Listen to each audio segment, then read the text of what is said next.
So CPU, GPU, it's what has the power. So examples like this are GPT-5, Claude Sonnet, like all of these models like the companies are releasing, right? The next thing would be the agent. So an agent would be like the operating system.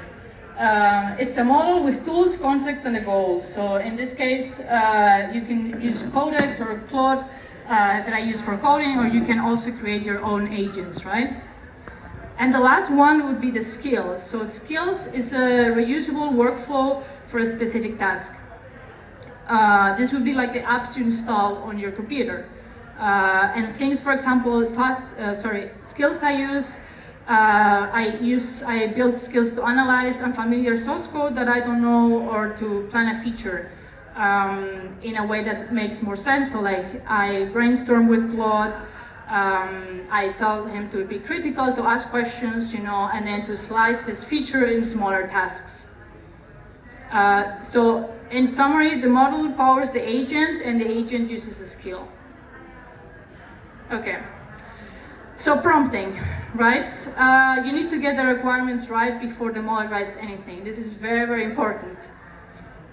Because if you don't know what you want to build, the AI won't know, and it will just build something but know what you want.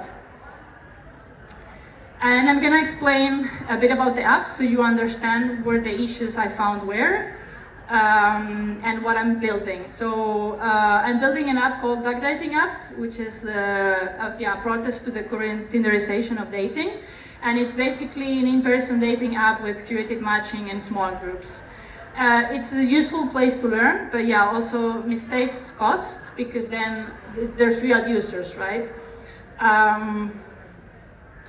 In the app you can find interests, so the events with host in person are normally like up to 30 people, and basically people have like a mingling round and then they can put in their interests, right? And then the algorithm takes this like, okay, romantic interest is the highest, and social, and if it's mixed, it's also there, and then it also takes into account who you're attracted to, if I'm attracted to women or men or non-binary people or whoever. And then based on these interests, right, it builds the rounds. So we have 5 rounds, and people have 5 minutes in each of these rounds, right? Easy enough, right? Like to understand. Yeah, then shipping. Yes, speed is not correctness. Verify everything before it leaves your hands. Which I've learned the hard way. I'll show you why. Because AI hallucinates a lot, right? I feel like AI, it's both a people pleaser, but also gaslights you a lot. It's like, no, this is right, and you're like, no, it's not right. But they're like, no, it's right. And then they're like, oh, sorry, you're right, it was wrong. I'm so sorry. So I feel like it takes a while to be able to work with it.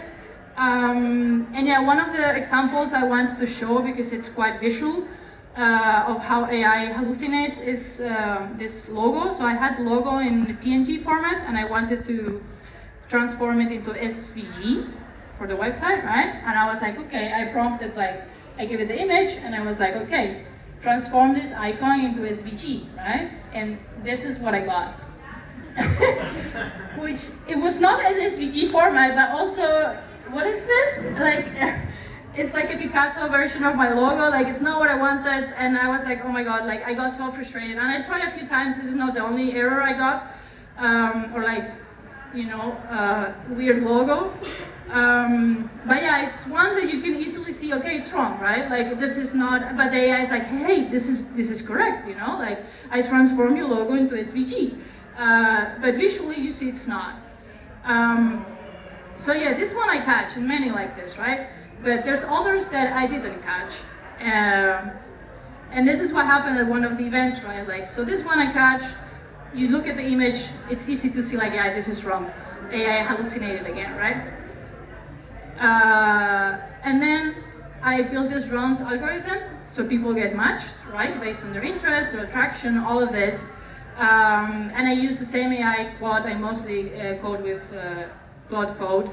And basically, I brainstormed the whole algorithm with Claude. I asked him, hey, ask me questions about it, what makes sense, how should I weight the the preferences, right?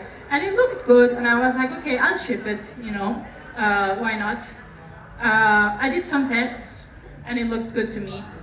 And then we go to the event, right? 30 people, we're hosting, like, you know, doing a lot of stuff. I feel also when you host an event, it's like your brain is just like going 100 miles an hour, and like it's hard to like, I don't know, fit any more input into it. And then we publish the rounds, you know, people see them, and then one person's like, hey, something is wrong with my rounds, and I was like, what? And then another person comes like, yeah, I also have an error, and I was like, oh my god, no, I want to die. But yeah, so that's where, yeah, we come to the regrets. Apparently matching people is not as easy as I thought. So what happens? During the event, what we did basically was like, okay, we need to like problem solve this now. So we solved it manually, kind of like, okay, if you have a match, then go to this person. If it's wrong, we match you up randomly with someone else. It was not the best solution, but it kind of worked. So what happened? What went wrong? So we have 5 rounds, right? Like I said. And I had 2 big mistakes that I didn't think of beforehand. One of them is that the same pair gets matched twice. So if you see in red, Anna and Ben are matched up twice, once in round 1 and once in round 3. Like if you like the person, yeah, why not? But if you don't, it's like, I'm wasting one of my rounds in this person that I thought I liked, but I don't. And then the other one in yellow is that I double booked people. So that means in the same round, like for example in this case, Cara had been matched with Dan and Anna. So she had to choose, right, who she wanted to match up with, and then the other person would be left alone. Yeah, this was like a big hit to my ego too, you know, like during the event I was like, oh my god, what should we do now? But then after seeing this, like I took notes and feedback from people. I was like, okay, what happened actually? And I saw like, oh, this is what happened, and then I fixed it. And the next event, it worked. And I was like, oh my god, this is amazing. So yeah, but more important, like why did this happen? So giving some thought afterwards, you know, I was like, okay, obviously I didn't check the edge cases. The happy path worked for me, and I was like, yeah, okay, sure, then I guess the rest will. I think that also it's part of like my lack of experience building software, I would say. That I wasn't as aware as I am now of like what edge cases there are, and also asking Claude, you know, like, hey, do you see any edge cases in this algorithm, you know? What else happened? I didn't test enough. I didn't test the edge cases. I didn't test if people were matched up twice. Like I had some tests, but they weren't good enough.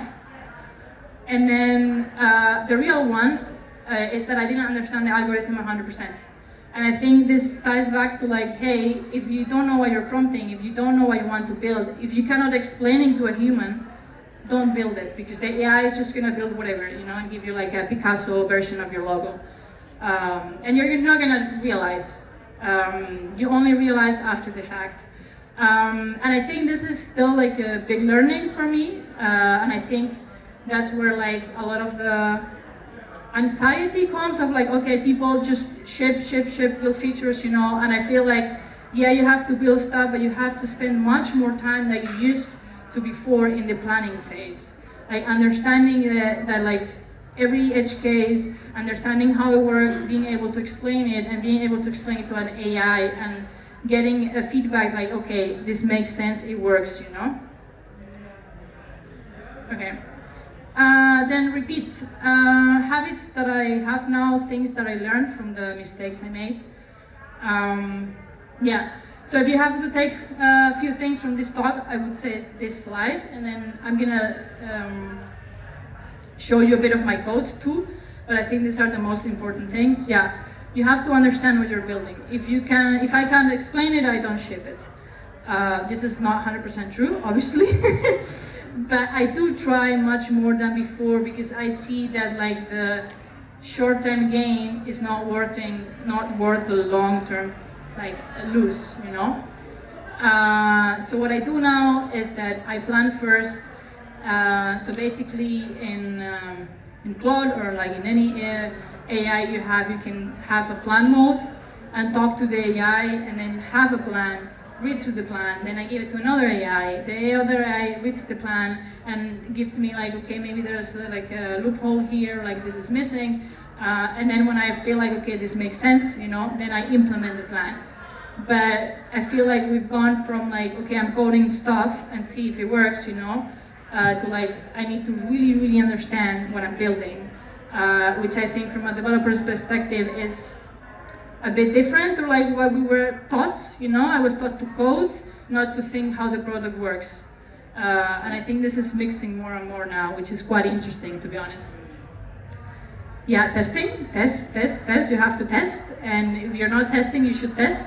Also because, yeah, now with the amount of codes the AIs produce, you're not going to be able to read everything. You're not going to be able to understand everything. But if you have good testing, then the probability that you will fail or like something will break is less, right? So testing, I think, is going to become way more important than it already was. Yeah, scope it. This is something that I learned through mistakes. If you want to create a new feature or develop something, it should be small, right? Because I also was like, oh, I can just have this agentic orchestration and have an agent, you know, and like sub-agents and build something just like this. And yeah, it kind of worked, but not really. So I just spent, I don't know, maybe a week working on this, and then it's like, I don't understand anything. This is not what I want. It doesn't look like I want it to look. So it just was a waste of time. And I realized, okay, I need to go backwards, you know, and like scope it very well. And like, even if I have a big feature, right? First implement something, deploy it, test it, see if it works, and then the next, and so on. Because else it's just like, it gets complicated very fast, right? And for this, I built also a skill that's a feature planner with like slicing tasks that I'm still testing. You know, all of this is a work in progress. And it's quite cool because it also asks me questions, you know, like, hey, how do you want to build this?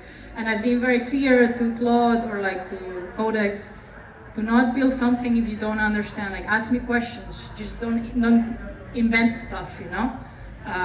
Because that's the problem with AI, is they will always give you an answer, even if it's wrong. Verify, like for example with the rounds algorithm, even if it looks done, it doesn't mean it's done. Like, you need to verify. For this, I also have some skills, you know, like review PR or PR review toolkit or something from Claude. That it goes through my code and reviews it and like gives me some input, and very often is very good, other times not so good. And then I also build another skill called Analyze Code, which is more for me as a Rails developer. Basically, I build a skill with like, hey, these are like the guidelines for building Rails apps, these are the pain points, these are the issues that shouldn't happen, security issues, stuff like this. And then it gives me like a report on like, hey, I don't know, like your controller is too fat, or like you need to fix this, you have N+1 queries here, stuff like this, which is also very cool. And document, you need to document everything. So the more context the AI has, and the more detailed it is, the better it's going to be. It's like a kid, you know, a kid that's very smart, cool, but you need to tell like, okay, you need to do this and this and this, and then with these guardrails, then it actually works really well. And for example, now for every feature I plan, or every feature I plan, I create a plan and then I document it, and it lives in my Claude. And also I have like a lot of documents telling like, hey, this is what my app does, this is how I code, I use Tailwind in the front end, I use simple JavaScript, you know, don't use this. And invariants of like, hey, this is what should happen in the rounds algorithm, in other stuff. So I try to be very detailed also, because like I forget everything. So even more now, because you don't really code, right? Like you look at code, but it's not this like muscle memory of like, oh, I'm coding, you know, and like building stuff. So yeah. So let's look at some code, because I wanted to, not this one, give me a moment.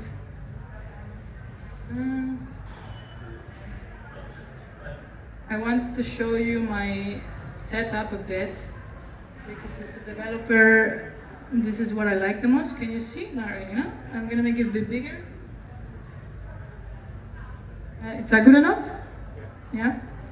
So basically, like I said, it's still a work in progress. But I use mostly Claude, but now I started to use Codex a bit too, just to try it out. And for example, I have, let me see, in Codex, so I have this file called agents. And basically this file is like the main memory for like how I want to work with AI. Like, hey, things like push back on ideas and disagree with me. Yeah, I don't like when it praises me, so I'm just like, please don't do this. Like, I don't need you to tap me on the shoulder and be like, hey, good job. I don't want this. And then also where the stuff lives, but also, wait, more interesting is like how my Rails application works, right? So like, this is the architecture. These are the models I have, you know? So like, because for example, sometimes I'm like, oh, I want to implement, I don't know, a new type of event or something that does this and this and this, and then it's like, okay, then I'll create a new model and blah, blah, blah, blah, and I'm like, yeah, but I already have a model that you can use. And then it's like, it feels like every time talking to someone that's really not listening to you. So this file, it's improved a lot, I would say. And then it's like the DNA of my app, right? And then the key business logic, which is also very important. What else is there? I thought, wait. Yeah, how do I do authorization, stuff like this. But I guess, like for example, this is important to me too because I'm not a front-end developer. So I was like, okay, just use Tailwind and Stimulus, you know, and then basically I have also like a design guide of how things should look. And then if I go to, in my Codex, right, I have skills, for example, this one. And this is the feature planner, right? So basically these skills I also build with AI, you know? And I tell it like, hey, be very like precise, ask me questions if I don't know what I'm doing, you know? Also non-negotiables, always create a new branch because I want things to be in a new branch and not in main, create a plan and save it, you know, don't implement anything, please. Because sometimes even if you say like, hey, don't implement it, just starts writing code, and then I'm like, fuck no. So yeah, and then where's the context, you know, like, hey, this is like also what like the DNA, like short summary of my app, and how I want to work really. And then I have this other skill, where is it? The task slicing. When like a feature gets too big, then it's gonna get cut in like smaller, smaller tasks. But basically this is something that you need to figure out by yourself, right?